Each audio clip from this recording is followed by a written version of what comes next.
अनंत अंतरिक्ष की खामोशी में एक विशाल स्पेसशिप जिसका नाम स्टारशिप एवलॉन था, अपनी मंजिल की तरफ धीरे धीरे बढ़ रही थी। ये कोई साधारण सफर नहीं था, बल्कि इंसानों को एक नई दुनिया तक पहुंचाने का एक 120 साल लंबा मिशन था। जहाज में सवार 5000 पैसेंजर्स और 258 क्रू मेंबर्स हाइबरनेशन कैप्सूल में गहरी नींद में सो रहे थे, जबकि पूरी स्टारशिप एक एडवांस ऑटो पायलट सिस्टम के भरोसे अंतरिक्ष को चीरती चली जा रही थी। सब कुछ बिल्कुल नियंत्रण में था, लेकिन अंतरिक्ष की इस शांत चादर के पीछे कुछ ऐसा होने वाला था जो हजारों जिंदगियों को खतरे में डालने वाला था। दोस्तों, अगर आपको ऐसी जबरदस्त साइंस फिक्शन फिल्में और उनकी रोमांचक एक्सप्लेनेशन पसंद है तो आप सही जगह पर आए हैं। ऐसी ही और बेहतरीन कहानियों के लिए चैनल को सब्सक्राइब कर लीजिए। और चलिए बिना समय गंवाए शुरू करते हैं आज की कहानी। अनंत अंतरिक्ष की खामोशी में एक विशाल उल्कापिंड तेज रफ्तार से स्पेसशिप से टकरा जाते हैं। एक जोरदार झटका पूरे जहाज में दौड़ जाता है और कुछ सेकंड के लिए हर तरफ अंधेरा छा जाता है। हालांकि एडवांस ऑटोमेटिक सिस्टम तुरंत सक्रिय हो जाता है और स्टारशिप को फिर से संतुलित कर देता है। बाहर से सब कुछ सामान्य दिखाई दे रहा था, लेकिन इस मामूली सी टक्कर ने अंदर एक ऐसी गड़बड़ी पैदा कर दी थी जो बिल्कुल नहीं होनी चाहिए थी। जहाज के एक शांत सेक्शन में रखा एक हाइबरनेशन कैप्सूल धीरे धीरे खुलने लगता है और अंदर लेटा एक युवक घबराकर अपनी आंखें खोलता है। उसकी सांसें तेज थीं, शरीर कमजोर पड़ चुका था, मानो उसे समय से पहले गहरी नींद से खींचकर जगा दिया गया हो। तभी उसके सामने लगी स्क्रीन पर एक डिजिटल असिस्टेंट प्रकट होती है और मुस्कुराते हुए कहती है, वेलकम। लड़का कंफ्यूज नजरों से स्क्रीन को देखता है और धीमी आवाज में बोलता है, मेरा नाम जिम है। कंप्यूटर तुरंत जवाब देता है, वेलकम जिम, आप स्टारशिप एवलॉन के पैसेंजर हैं। आपने लगभग 120 साल हाइबरनेशन में बिताए हैं और सिर्फ 4 महीनों में हम अपने नए ग्रह होमस्टेड पर पहुंचने वाले हैं। तब तक आप इस शानदार सफर का आनंद ले सकते हैं। बेहतरीन खाना, एंटरटेनमेंट और नई दोस्तियां आपका इंतजार कर रही है। लेकिन जिम को यह सब अजीब लग रहा था। उसका शरीर अब भी सुन्न था, हाथ हल्के कांप रहे थे। वो लड़खड़ाते कदमों से वॉशरूम तक जाता है, आईने में खुद को देखता है और खुद को संभालने की कोशिश करता है। फिर धीरे धीरे मेन एरिया की ओर बढ़ता है, पर जैसे ही वह वहां पहुंचता है उसके कदम अचानक रुक जाते हैं। पूरा स्पेसशिप खाली पड़ा था, ना कोई पैसेंजर, ना कोई क्रू मेंबर, सिर्फ डरावना सन्नाटा। इतना गहरा सन्नाटा कि उसे अपनी ही सांसों की आवाज सुनाई देने लगती है। जिम की धड़कन तेज हो जाती है। वह पहले धीरे धीरे आगे बढ़ता है, फिर घबराकर पूरे जहाज में दौड़ने लगता है। हर कॉरिडोर, हर हॉल, हर दरवाजा,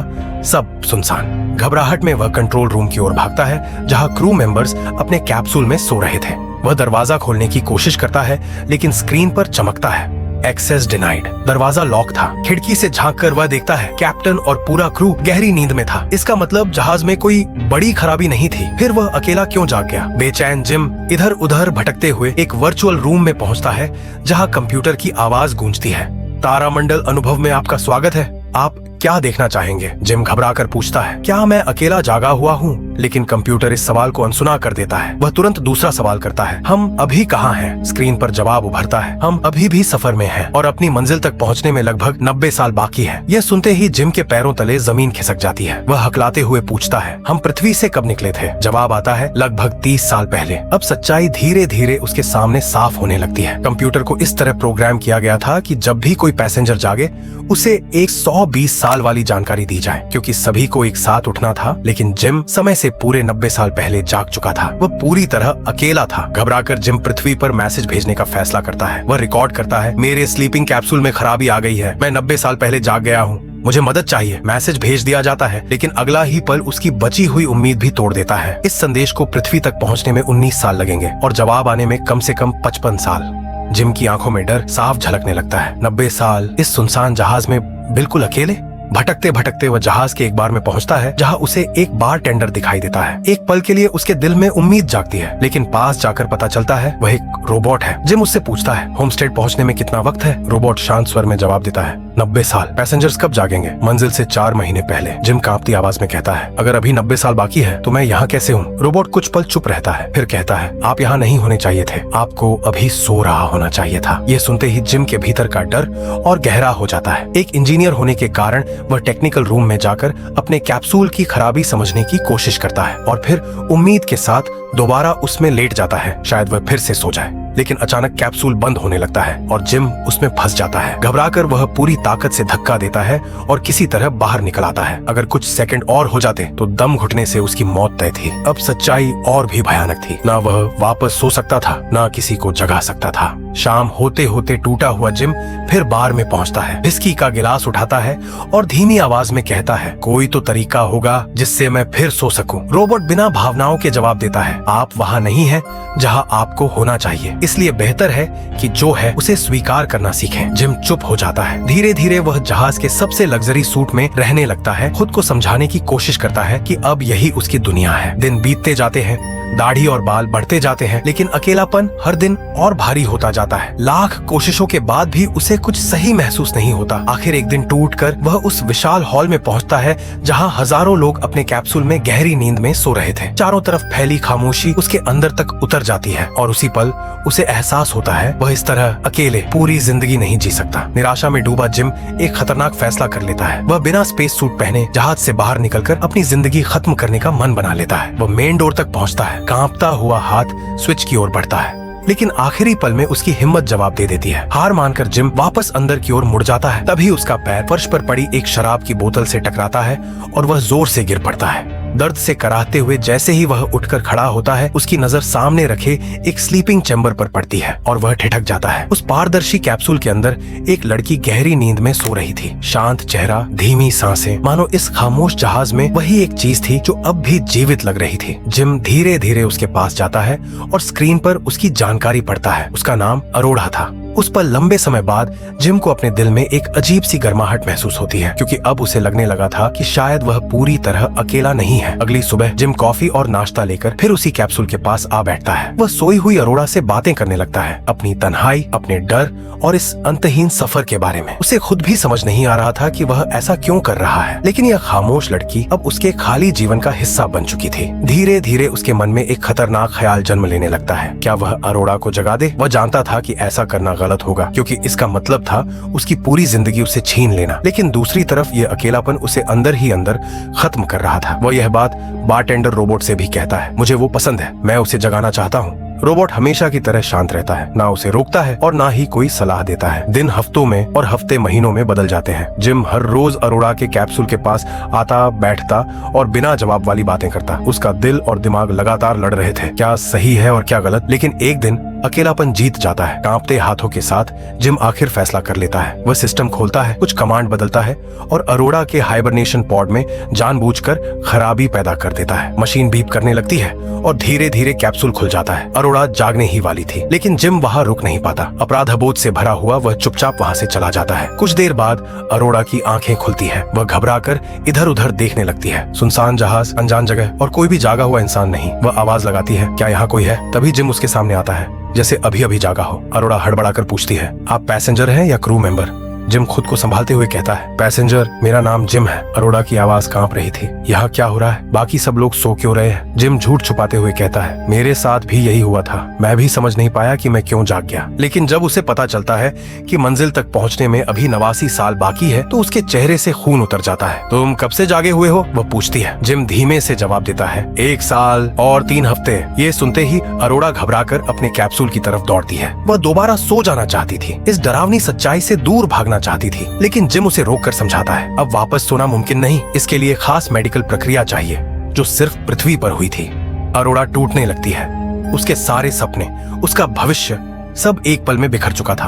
अगले दिन वह सिस्टम से लेकर कंप्यूटर तक हर जगह कोशिश करती है कि कोई रास्ता मिल जाए, लेकिन हर जवाब एक जैसा था, कोई समाधान नहीं। आखिरकार थककर वह जिम के साथ नाश्ते पर बैठती है। दोनों समझ चुके थे कि अब यही उनकी दुनिया है। अरोड़ा एक राइटर थी, इसलिए वह इस सफर को लिखना शुरू कर देती है। शायद शब्दों में दर्द थोड़ा हल्का हो जाता है। दूसरी तरफ जिम बारटेंडर से कहता है, यह बात अरोड़ा को कभी मत बताना कि मैंने उसे जगाया है।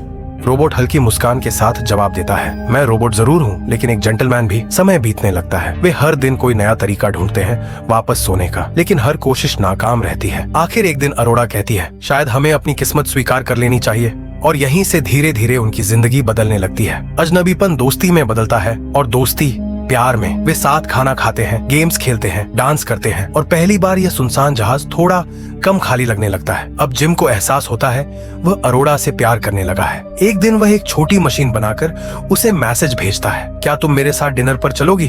अरोड़ा मुस्कुराकर हाँ कह देती है। उस रात दोनों साथ डिनर करते हैं, हंसते हैं और फिर जिम उसे स्पेस सूट पहनाकर जहाज के बाहर अंतरिक्ष की सैर कराता है। चारों तरफ फैला अनंत ब्रह्मांड, चमकते तारे और बीच में सिर्फ वे दोनों। उस पल मानो पूरी कायनात थम सी जाती है। समय गुजरता है और अरोड़ा का जन्मदिन आ जाता है। जिम बेहद खुश था क्योंकि उसने तय कर लिया था कि आज वह उसे प्रपोज करेगा। अंगूठी जेब में लिए वह सही पल का इंतजार कर रहा था, लेकिन किस्मत को कुछ और मंजूर था। बार में खड़ी अरोड़ा जब ड्रिंक मांगती है तो बार टेंडर अचानक कह देता है, मुझे याद है 1 साल पहले इसी दिन जिम आपको जगाने के बारे में सोच रहा था। अरोड़ा चौंक जाती है, जगाने के बारे में? लेकिन वह तो मुझे जानता भी नहीं था। और फिर रोबोट सारी सच्चाई बता देता है कि जिम ने ही उसे जगाया था। यह सुनते ही अरोड़ा की दुनिया जैसे रुक जाती है। उसकी आंखों में आंसू भर आते हैं, दिल टूटकर बिखर जाता है। उसी पल जिम वहां पहुंचता है और उसकी आंखों में सवाल देखकर सब समझ जाता है। कांपती आवाज में वह कहता है, हाँ मैंने ही तुम्हें जगाया। अरोड़ा एक कदम पीछे हटती है, मुझसे दूर रहो। उसकी आवाज दर्द से भरी थी। जिस इंसान के साथ उसने नई जिंदगी की शुरुआत की थी, उसी ने उसकी पूरी जिंदगी उससे छीन ली थी। वह बार बार बस एक ही बात कहती है, मुझे वापस जाना है, मुझे वापस सोना है। लेकिन अब बहुत देर हो चुकी थी। टूटे हुए भरोसे के साथ अरोड़ा मुड़ती है और धीरे धीरे अपने केबिन की ओर चली जाती है। अरोड़ा पूरी तरह टूट चुकी थी। उसे समझ नहीं आ रहा था कि अब क्या करे। जिस इंसान पर उसने भरोसा किया था, उसी ने उसकी जिंदगी की दिशा बदल दी थी। वह जिम से दूरी बना लेती है और लंबे समय तक दोनों के बीच एक भी शब्द नहीं होता। दूसरी तरफ जिम भी अपराध बोध में डूबा रहता है। दिन बीतते जाते हैं और उनके बीच की खामोशी और गहरी होती जाती है। एक दिन अरोड़ा जहाज के उस हिस्से में पहुंचती है जहां जिम ने एक छोटा सा बगीचा बना दिया था।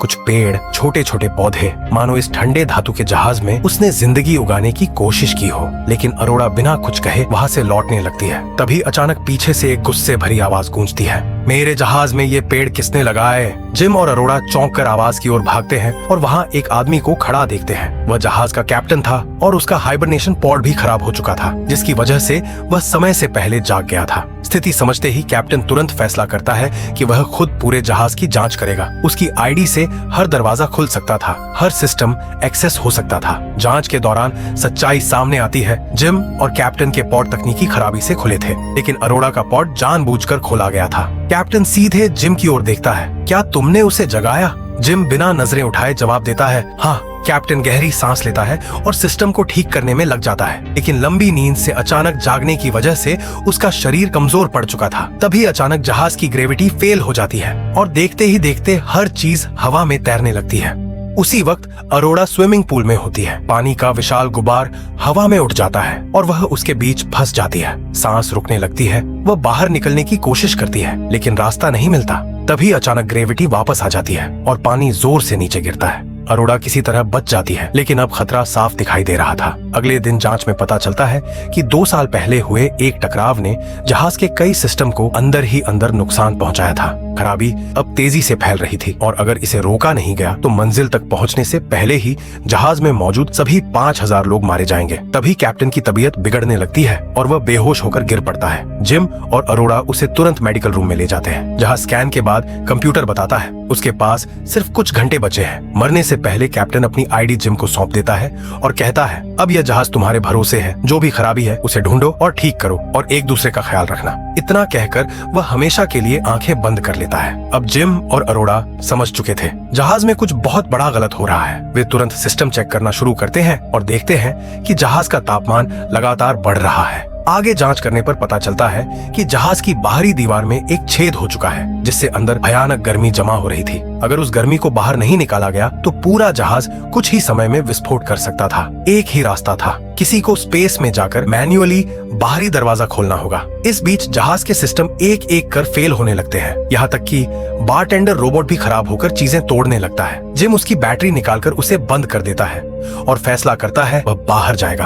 अरोड़ा की आंखों में आंसू भर आते हैं, तुम्हें वापस आना होगा, तुम्हारे बिना मैं यहाँ अकेली नहीं रह पाऊंगी। जिम बस हल्का सा मुस्कुराता है और स्पेस सूट पहनकर एयरलॉक की ओर बढ़ जाता है। जैसे ही दरवाजा खुलता है, अंदर जमा आग जैसी तपती हवा विस्फोट की तरह बाहर निकलती है। जिम खुद को एक मजबूत धातु की ढाल के पीछे बचाने की कोशिश करता है। कुछ ही पलों में दरवाजा बंद हो जाता है, लेकिन भयानक प्रेशर उसे जहाज से दूर धकेल देता है। उसकी सुरक्षा बेल्ट टूट जाती है, सूट फटने लगता है और ऑक्सीजन तेजी से खत्म होने लगती है। अब वह अंतरिक्ष में बेबस तैर रहा था। जिम टूटी आवाज में अरोड़ा से कहता है, मैं वापस नहीं आ पाऊंगा। ये सुनते ही अरोड़ा बिना सोचे स्पेस सूट पहनती है और उसकी ओर बढ़ जाती है। जैसे ही वह जिम का हाथ पकड़ने वाली होती है, अचानक झटका उसे पीछे खींच लेता है और जिम और दूर चला जाता है। तभी अरोड़ा की नजर उसकी टूटी बेल्ट पर पड़ती है। वह पूरी ताकत से उसे पकड़ लेती है और धीरे धीरे जिम को वापस जहाज की ओर खींच लाती है। अंदर लाकर जब उसका हेलमेट हटाया जाता है तो वह सांस नहीं ले रहा होता। अरोड़ा घबराकर उसे मेडिकल पॉड में डालती है, लेकिन मशीन ठंडे स्वर में कहती है,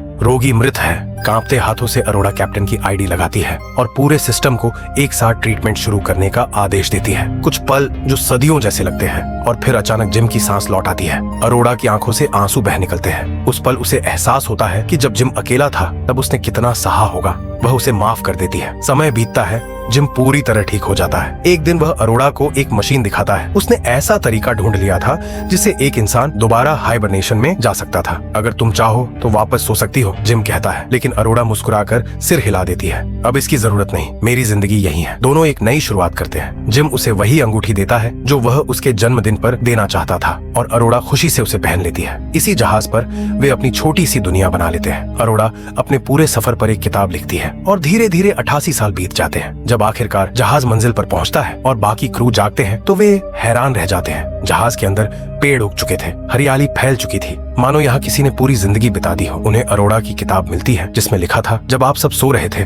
तब यहाँ एक जिंदगी जी गई थी। हमने इस अनंत सफर को अपना घर बना लिया और हर पल को पूरी तरह जिया। और इसी भावुक एहसास के साथ ये कहानी यहीं खत्म हो जाती है। अगर यह सिनेमैटिक सफर आपको पसंद आया हो तो वीडियो को लाइक जरूर करें और ऐसी ही दमदार मूवी एक्सप्लेनेशंस के लिए सिनी नाइट हिंदी को सब्सक्राइब करना न भूलें। हम फिर मिलेंगे एक नई कहानी, नए सफर और नए एहसास के साथ।